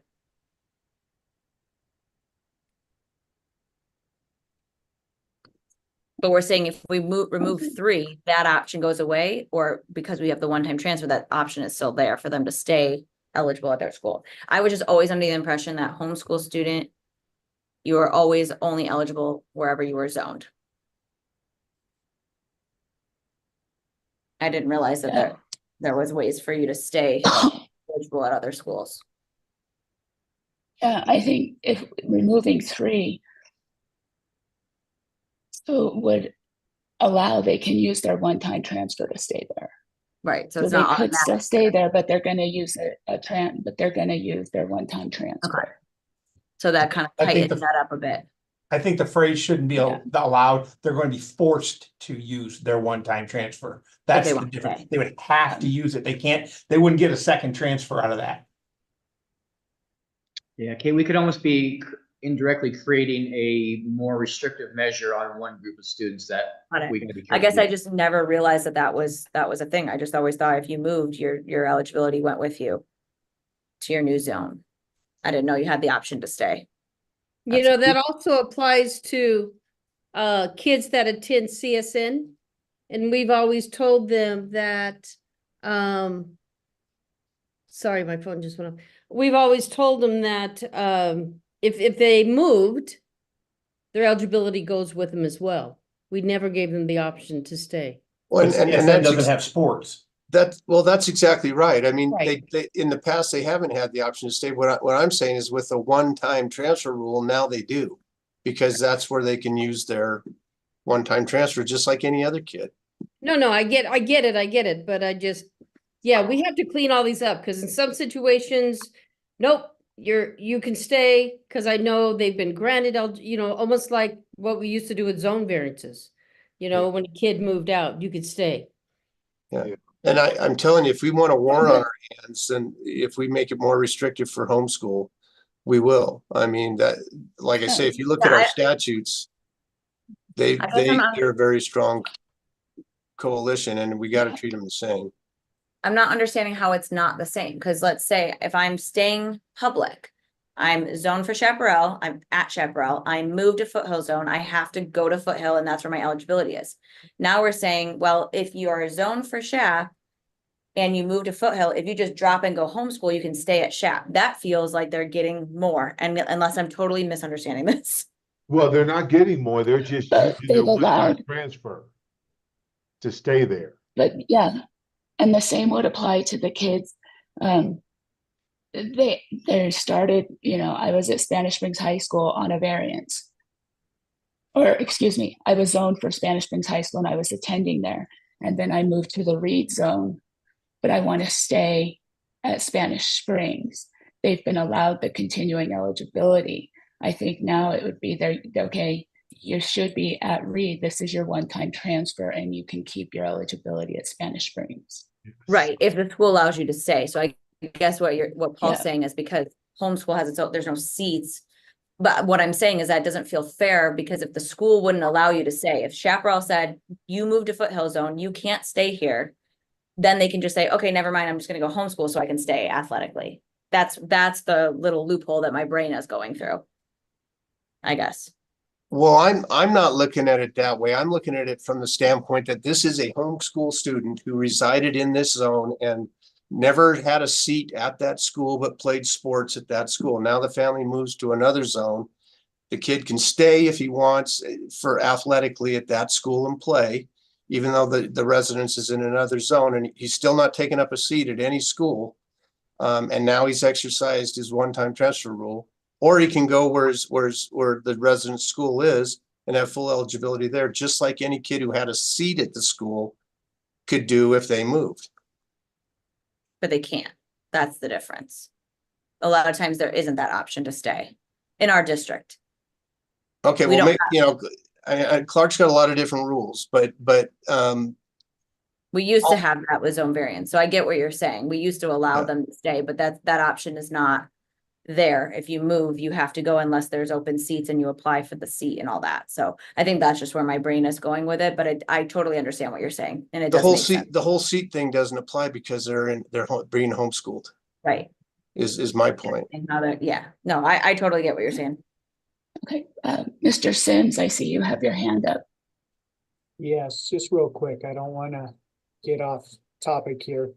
If I start as a homeschool kid, my freshman year, and I'm zoned for Reed, I can use my one-time transfer and go play for Spanish Springs. Is that correct? Never enrolled in a public school, just online. I believe Reed would have to have a way of accepting you. You see what I'm saying? Because you're talking about changing enroll. Are you saying you want to stay homeschool Correct, and then transfer your eligibility to another school? correct. Okay, that's what I want to make sure I was understanding your question correctly. That is correct. I think to be consistent with our one-time transfer rule, you're probably correct, that a kid could do that. We're gonna have a lot of homeschool kids. I think what everyone's got to do is you got to, if we're going to have a one-time transfer rule, everyone's got to start accepting the fact that kids can go wherever they want to go, regardless of who the kid is or what he does or what program he's enrolled in or anything else. And so you got to get over that hurdle. And that's the biggest issue or the biggest philosophical problem a lot of us will have, having gone from the rules that we've had where there's never been a one-time free transfer. If there is, it's open season, and that's what I've always advocated is that becomes a real big issue. But if that's the will of the world, then and that's how it's going to be, then that's just how it's going to have to be. Yeah, can I just add one more thing there? So it's athletically driven for me to go to Spanish Springs now. So I'm leaving based on Hummel being the coach over Hughes. The transfer rule, it's more like you have to attend classes there, and then we'll let you play sports there secondary. Well, in your situation that you just brought up, that would then jump over to the recruiting rules. But I wasn't recruited. I just chose to do that. Well, But again, they can only do that one time. And then any movement after that would require sitting out 180 days. Right, but transfers have always been school first sports, never sports driven. That's all. But with a one-time transfer rule, that's kind of going out the window is the problem. And that's my point, I think, is that's the issue everyone's got to get past. Yep. To understand, hey, if this is what we're gonna have, then this is how it's gonna be. And we gotta just accept that to a certain extent. So Paul, I have a question when it comes to homeschool. Because the NRS says they have to be attending a school within their district. So if we have a kid that's maybe in, Lyon County, zoned for Dayton doesn't have swimming. Their homeschool, they want to go to Douglas, which is a different county. So that, because it's NRS, would still apply. They couldn't go to take their one-time transfer to Douglas. It would have to be a school within Lyon County. Yeah, because the statutes take precedence over the regulations. The regulations are meant to implement the statutes. Okay, and so because the homeschool statutes confine the attendance of a homeschool or the participation of a homeschool student at a school within that district, yeah, you have to remain in that district. You couldn't jump from district to district. Because that's the school board, the district that's granting you the homeschool, the right to be homeschooled.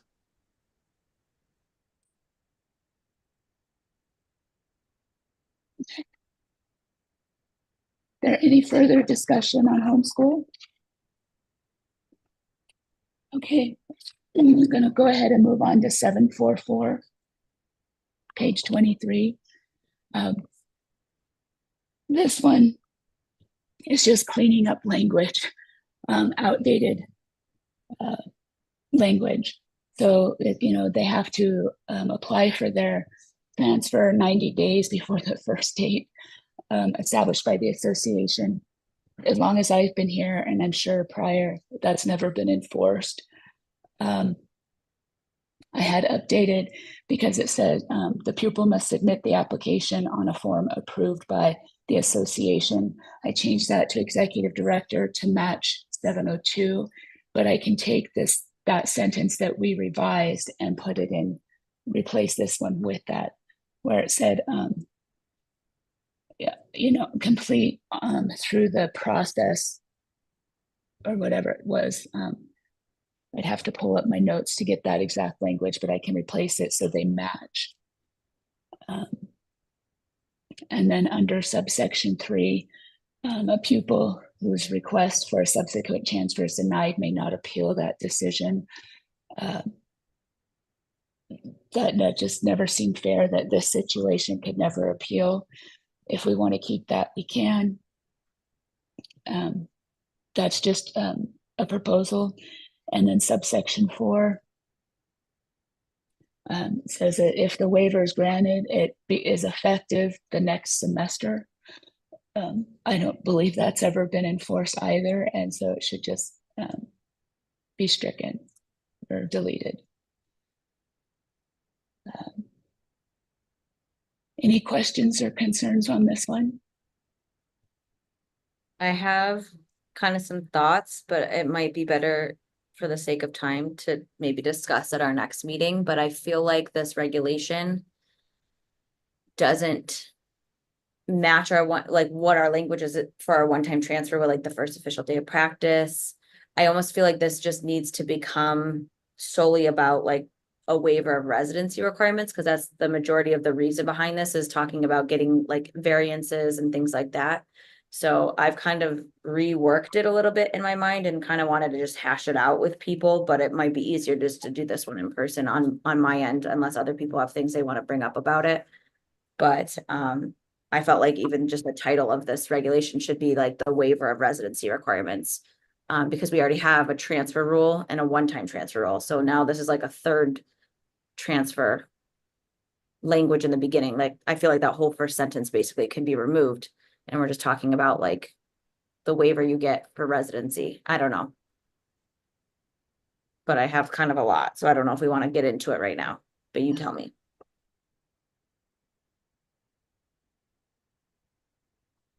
Okay, if we want to wait till next week and kind of hash this out, we definitely can. This regulation to me has always been about, you know, waiving the residency requirements.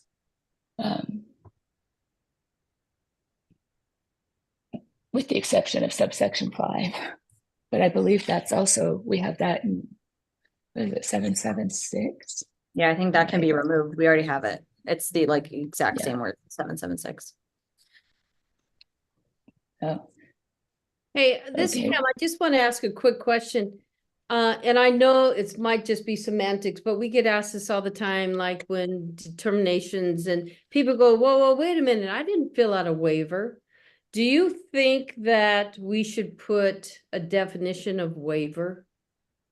Because we've had some people that think that a waiver is a document. I don't know. Paul, what do you think? Lori, what do you think? It doesn't hurt, but however you define it, better be all inclusive wherever the word's used, within the regs. Right, because we state there, waiver this, waiver that, waiver this, waiver that. And Isn't waiver really just a granting of the eligibility?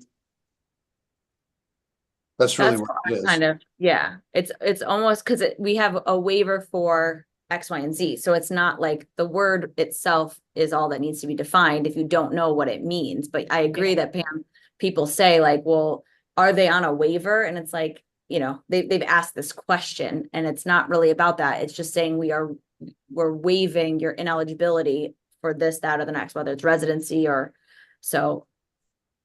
If we do define it, it's going to be very specific to just the word waiver, meaning to waive. I mean, I don't know how else to say it. I guess people just get confused by waiver. So I don't know that you can even define it to help them, but I do agree that people get confused and we have to somehow help them understand what that means. yeah, and they think it's a document. I don't know, maybe in the front of the handbook where the terminology is, just throw a little quick definition, because it'd be nice for Kate to allude to that. Well, we certainly don't define it there. I was just looking at what we Yeah, defined. so did I. It So- wasn't there. Yeah. So, yeah, we could come up with a definition. Just something simple. Because like I said, people think it's a document. I didn't get a document. I didn't fill out a document. You know, we might want to look at some of our definitions anyway with the revisions that we're making, just to make sure whatever's in there coincides with all the changes we're making here. I mean, I look at the definition of school and I think that needs to be expanded to be any school within, whether, you know, affiliated with the NIA or any other recognized association in the country, because we get those issues with kids coming in from out of state. So, I mean, that's just one example. Good point.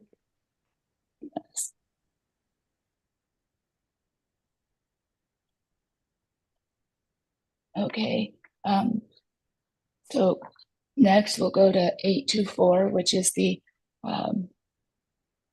bench clearing regulation.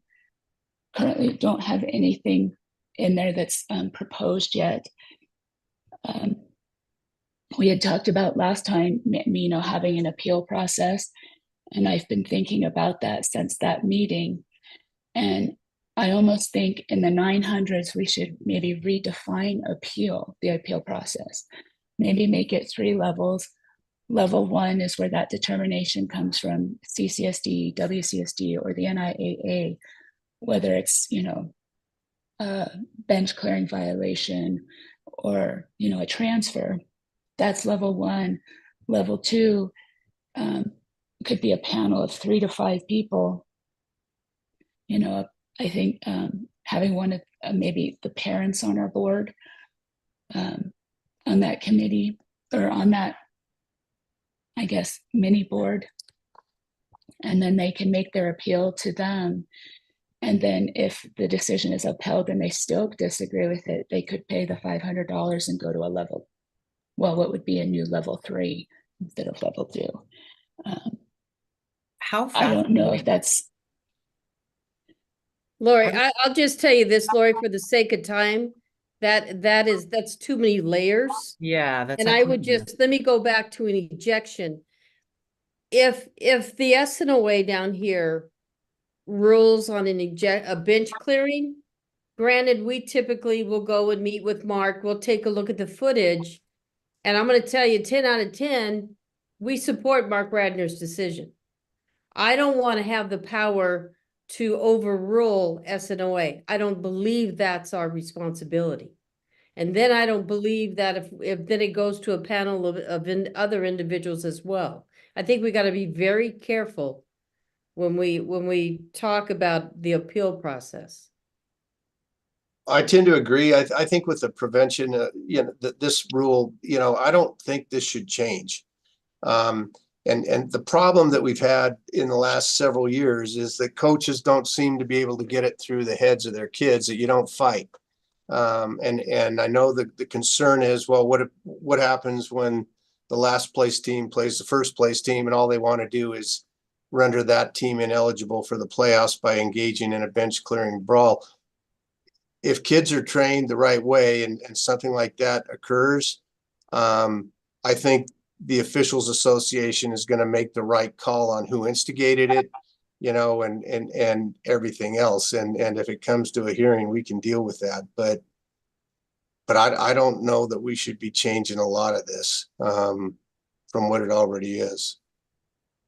And team, Donnie, we here. want to add link. Thank you, Lori. Just again, the Go ahead, genesis Donnie. of this, remember, is meant to be specific on post game.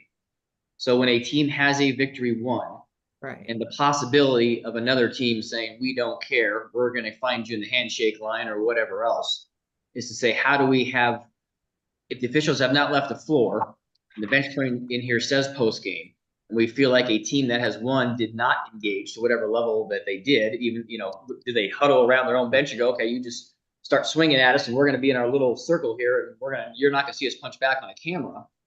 But somebody says you engaged in it, right? Because student A and student B and student C from the winning team happen to try and defend themselves in their specific bench area or in their handshake line, tried to leave and got chased, or trying to, hey, get away from me.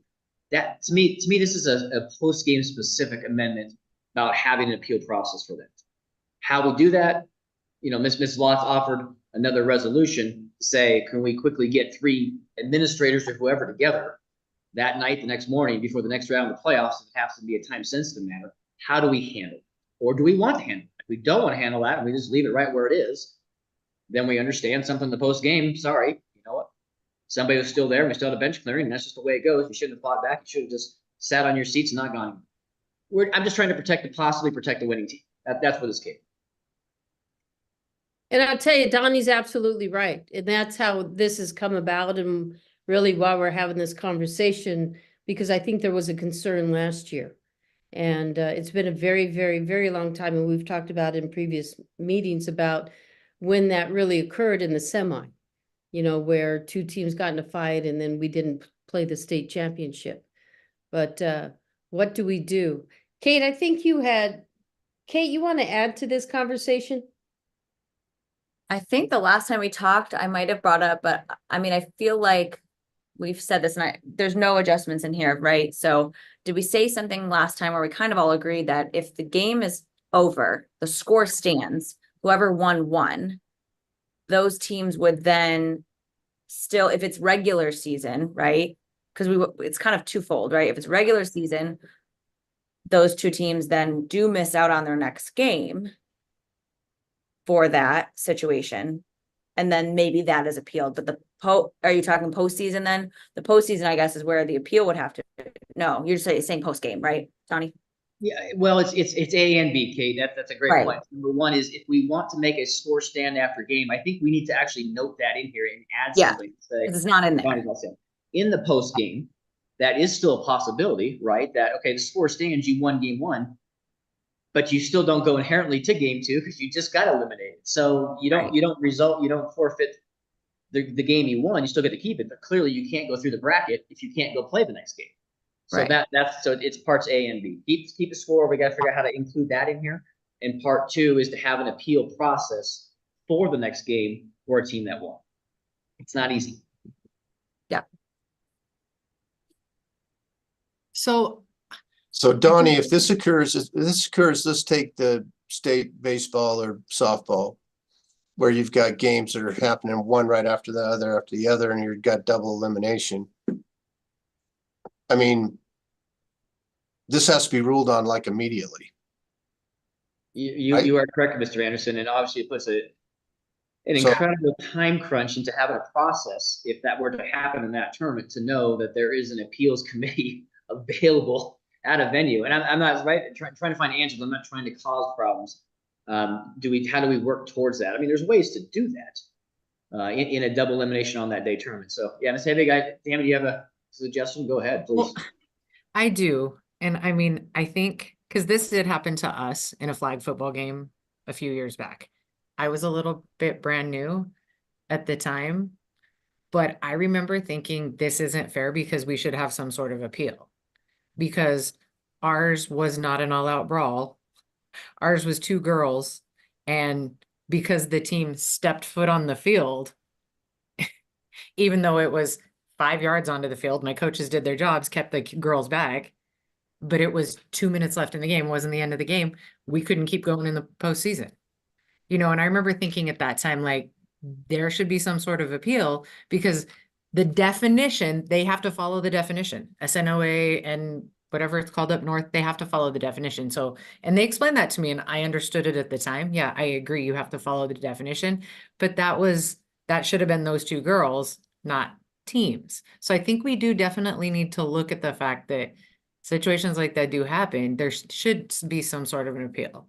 Now, I do agree with Pam. It shouldn't be every single, I mean, I don't want to go down the road that they get to appeal every single one of them, but it does get tricky. It does, for sure. Yeah. So there's all sorts of levels within this rule. If it's a couple of kids, one on each team, then it doesn't necessarily implicate the whole team, right? I mean, part of the problem is who makes the initial call, Donnie? It's the officials, right? Correct. And I don't know, to a comment that I just kind of received some people watching is the officials are not necessarily looking at engage in the altercation to be involved directly in the fight within an area where there's physical contact compared to possibly just leaving their area and leaving their position, right? Right now, we said if you leave your area, as Tammy just said, and leave your position, that's determined to have been part of the bench clearing. So maybe, I don't know, again, we could have an appeal posting process or not, or maybe we just specify the language more so. And then if there is a post game, whether it be regular season or postseason, and athletes don't engage, but try and leave the area, again, that's a judgment. And so do we still leave that judgment up to the officials, right? That we're asking a lot of our officials in a post-game situation, but all they want to do is exit the playing venue as quickly as possible, the competition parameters as quickly as possible. Right. Yeah, so do I think we need to do something completely different that we've never done before and have a post-game bench clearing appeal process? Yes, I do. How do we write that? Clearly we can create something with an administrative Donnie, appeal. to what? Go ahead, Lori. To what you're saying, couldn't we just change 1A at the very end where it says or engages in a physical contact and maybe change that to and? So that those kids that stepped on the field, but coaches held them back, that's not considered, they didn't engage in the physical altercation.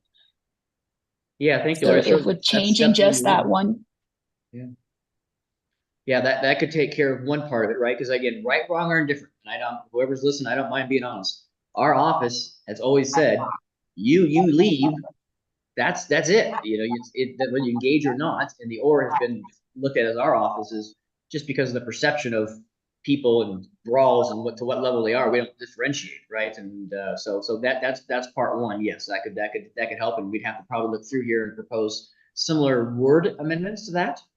But it still takes us back to maybe all we have to do is change a word or two within the existing regulation, and then come back with an actual appeal process in writing that. Which again, Paul, you know, that is completely different than anything we've ever done before. But I also know we're looking at possibly an appeal process with regards to spectator ejections, right? As we bring that regulation in, and some of the talk we've had with the LCB and saying we're going to apply 950, 960 within that, so there's not an authoritative, measure that the executive director is the end all be all, right? That's a concern I know from the LCB. I don't want to get off topic and address that because that's not what our agenda item is. It's right. It's adjusting a word or two and possibly figuring out language to add for an appeal process if we want to.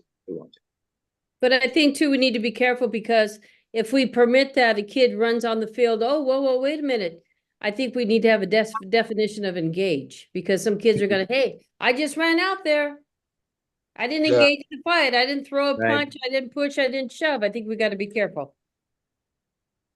So I think for sake of, brevity and moving this along, we ought to just take a better look at this and look at where we want to make any changes if necessary.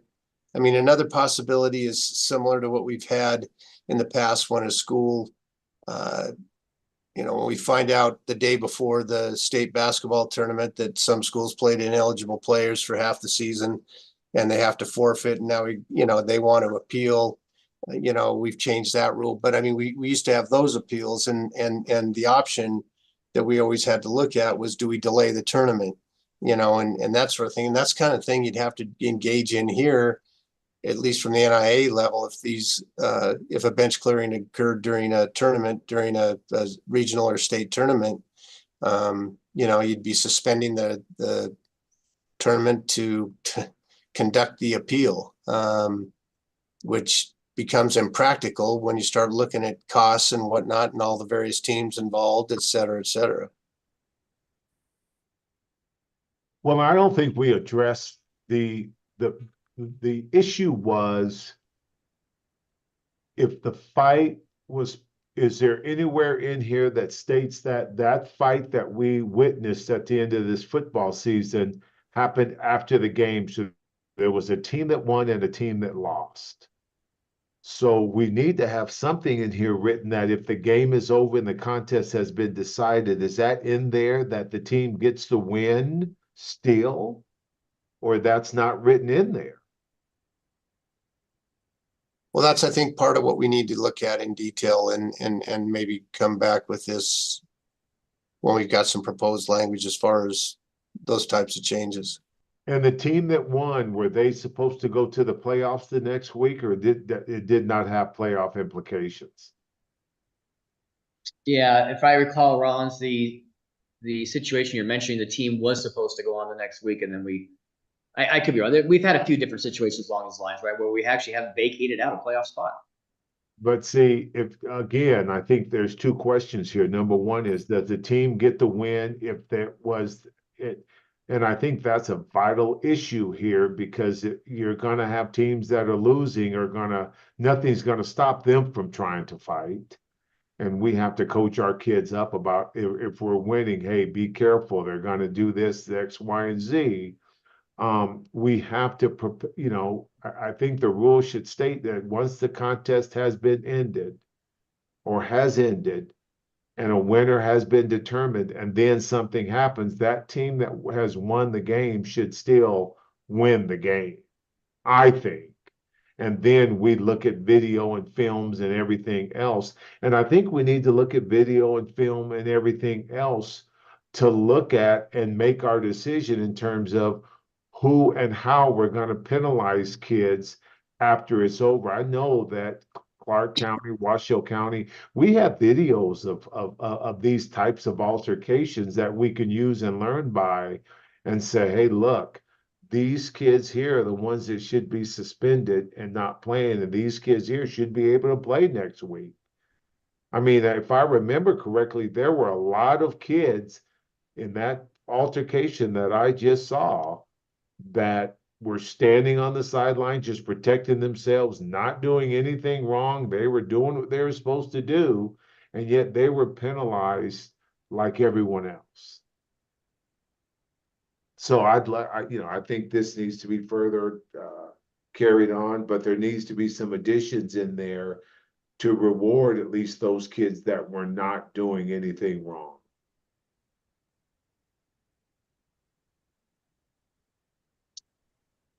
Yeah, it's a challenging thought process, right? And maybe that's what we do is a final result will stand to take care of any postseason stuff. Then, you know, if we take that approach, then in a playoff bracket, a team would advance on. And then even if the winning team were to create the altercation, hey, we won, we know the bench clearing rule now, we're good, we're going to stay in the bracket, so we'll go brawl the other way. Then I guess punitive action could be taken later. You know, I don't know, we postpone that a year to the whole nother team. But anyway, this is not easy, right? Trying to come up with solutions in a post-game situation other than start off with something about a result will stand. So I know, Lori, I know we need to move on. Go ahead. For the sake of time, I'm going to suggest we move on. This one is going, I think bench clearing is going to be quite a huge discussion, and we have to get through the one-time transfer. I would suggest that we do not bring this back next week when we're in person unless there's time. I'll have it on the agenda just in case. But I think this is one that we could, you know, at the next meeting after next week, we could bring this and really kind of hash it out. Is everyone okay with that? Yeah. Okay. Okay, then we want to go ahead and go back to page 9, which is the language that our subcommittee came up with for a one-time transfer of eligibility.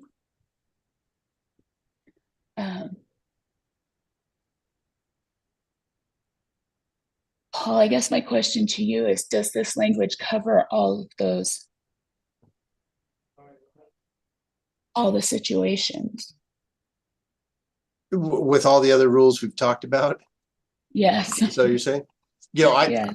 I would want to look at this a little closer. Is there any way we could just bring this back next week? We've been going about 2.5 hours. And I haven't had a chance to look at this anyway in enough detail. Since I've been gone from my office for a while, but I'd be happy to do that and come back next meeting and give you my thoughts. I am good with that if everybody else is. Lori, can I just bring up one quick point to consider? And Paul, maybe this is important too for you to look at. B, when we're saying you can use your one-time transfer if you do not meet the residency requirements pursuant to 712. This sounds like to me that you can use your one-time transfer to get full eligibility if you're on a residential affidavit, if you're living with the wrong custodial parent, if you're, you know what I mean? I think there's a better way that we can word this to basically say, and maybe it's even referencing 744 instead, which is the, you know, where you don't live within your zone. So maybe it's if a pupil falls within 744, you can use your one-time transfer. I'm just leery about saying if you don't meet these requirements, you can use your one-time transfer, because then we're negating those other safeguards we have for residential affidavits and our guardianship regulations and things like that. So just one point to think about as we come back next week. Yeah, and that's why I really didn't want to jump into this today, just because there is a lot to consider and look at if we're going to have this one blanket rule. So I agree with you. Okay, so we'll bring this one back next week when we're in person, which is May 1st. It's next Wednesday. If you don't have, for those of you traveling, if you don't have your flight information, let Ms. Wonder and myself know right away. I will have the packet out to you guys by the end of this week with all of the changes and suggestions that were made today. And this item will definitely be for action next week. So hopefully we have something to propose to the Board of Control that can go to workshop at the summer meeting, or workshop and hearing at the summer meeting. So Lori, is that meeting up here then? Yes, it is going to be in our office. Okay, 9 o'clock? I believe it's going to be 10 o'clock. I 10?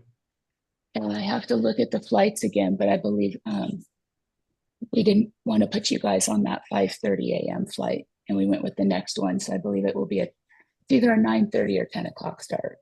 Okay. Thank you. You're welcome. So I will go ahead and move on to future planning. Does anybody have anything else? I'm putting bench clearing on this list to bring back. Can we just keep it as a standing item until we address it? For all those definitions, like taking a look at transfer, Yes, resident, affidavit of residency, and possibly adding waiver. yeah. Abandonment?